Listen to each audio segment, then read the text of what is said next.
Bueno, hoy tenemos tapa especial, Banksy a los antisistemas. Hola, soy Antonio García Villarán y en esta nueva tapa, esta tapita que te voy a preparar hoy, vamos a hablar del último timo de Banksy. Y es que a mí la noticia no me sorprende, lo que me sorprende es la cantidad de medios de comunicación que han dado voz a esta tontería. Tú te pones a buscar lo que ha pasado y es que todas las noticias son un copia y pega. Todos los medios de comunicación dicen lo mismo y casi con las mismas palabras. Lo que pasa es que no hay actitud crítica ante eso. Nadie opina. Nada, pues voy a opinar yo. ¿Qué es lo que ha pasado? Pues nada, que en una subasta de Sotheby's, una obra de Banksy, al ser comprada por más de 1 millón de euros, al dar el martillazo, ¡pum!, vendida, pues se ha autodestruido. Okay, it's the Banksy girl with balloon, ladies and gentlemen, standing in the back of the room, and I'm going to start bidding here 100, 150, 200,000, I have already 200,000, 300,000, 350, 400,000, yeah, 400,000, 600,000 is your bid, 600,000, anyone else? Last chance, and selling for 860,000.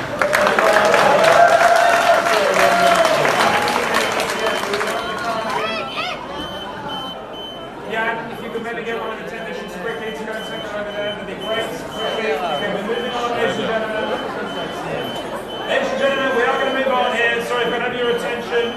Supuestamente Banksy le puso un mecanismo ahí para que cuando él quisiese, cuando esa obra llegase a una subasta, pues se destruyera para criticar el sistema, porque ya sabemos que Banksy es muy crítico con el sistema.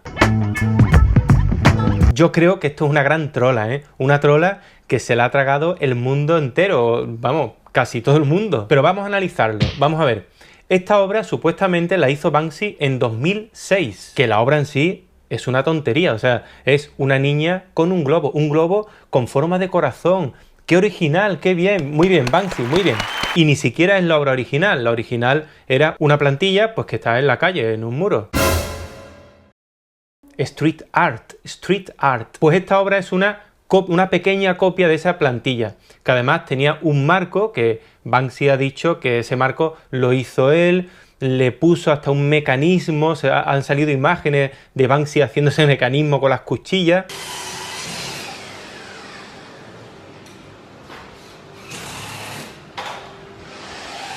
Que oye, ¿no huele un poco raro? ¿No parece que todo esto está orquestado para que se haya montado la que se ha montado? Como decía, esta obra la hizo en 2006 y le puso ese mecanismo.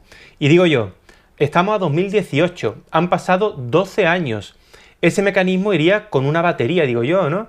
¿Y qué batería aguanta 12 años puesta en un sitio sin que se descargue? Porque cuando descolgaron el cuadro no estaba enchufado por ningún sitio ni nada. Y si ese cuadro lo hizo en 2006 y estuvo dando tumbos por ahí, no lo tocaría nadie, digo yo. ¿O acaso sí? ¿O acaso ha habido un complot ahí entre Sotheby's, Banksy y todo el sistema capitalista para que esta obra haya aumentado el doble de su valor únicamente por esta acción? Porque eso es lo que ha pasado. Al destruirse, que por cierto, no se ha destruido entera, ¿eh? O sea, se ha quedado ahí como colgando y eso la convierte pues en una obra intervenida que, como digo, ya los expertos dicen que como mínimo ya no vale más de 1 millón de euros, vale más de 2 millones de euros. Banksy, ¿así quieres tú ir contra el sistema? Además, no nos tomes por tontos, ¿eh? Que tanto tú como todos sabemos que si pones una obra en Sotheby's y si encima montas este circo, esa obra va a aumentar de valor. Si es que pues no han vendido obras de Damien Hirst que son vitrinas con colillas o vitrinas con pastillas, ¿cómo no van a vender un papel roto? A ellos les da igual, si esto no tiene nada que ver con el arte, esto es amparte, esto es dinero, esto es otra cosa. Además, ¿cómo sabía Banksy que esa obra iba a ser subastada justo ese día? Porque Sotheby's no la anunció por ningún sitio, ¿eh? No estaba en las cartelas en ningún lado. ¿No estarían compinchados? ¿Eh? ¿No estarían compinchados? Curiosamente había un montón de cámaras allí que vieron las caras de asombro de la gente. ¡Ah, se está autodestruyendo, se está rompiendo! Y eso rápidamente saltó a la red.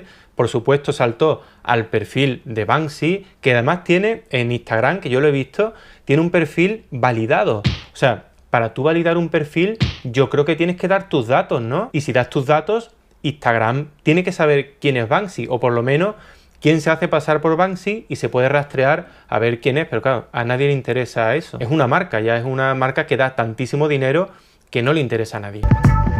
Otra de las cosas que me mosquea bastante. ¿Quién le dio al botoncito para activar esa máquina para que eso se autodestruyera? Porque digo yo, si voy a Sotheby's, yo mismo, ¿no? Si voy allí, ¿a mí me van a dejar entrar con esta pinta que tengo? ¿Es que no hay sistema de seguridad en Sotheby's? ¿Es que las obras que van a subastar no las miran, las remiran, las revisan para ver si tienen algo raro, algún desperfecto o algún mecanismo oculto que pueda autodestruir la obra? Venga ya. Lo que yo creo es que están todos en el ajo. Es una suposición, pero verá, es que hay pruebas muy evidentes. Además, han conseguido lo que querían, porque la noticia, al salir en todos los medios de comunicación del mundo, que hay un montón de vídeos en YouTube subidos solo con el momento en el que se autodestruye la obra, no solo ha conseguido pasar a la historia del arte contemporáneo, también, como dije antes, ha conseguido tener muchísimo más valor y más valor que va a tener todavía. ¿No te parece también muy sospechoso que la declaración que ha hecho uno de los máximos responsables de Sotheby's es «Ah, pues parece que hemos sido banseados, jaja»? Oye, que parece de una película mala, de verdad. Si te gusta mucho Banksy, si eres muy defensor o defensora de su obra, esta tapa quizá te vaya a resultar un poquito amarga, pero creo que te la vas a tener que comer. Bueno, esto va para la mesa 7, ¿no? Marchando una de Banksy.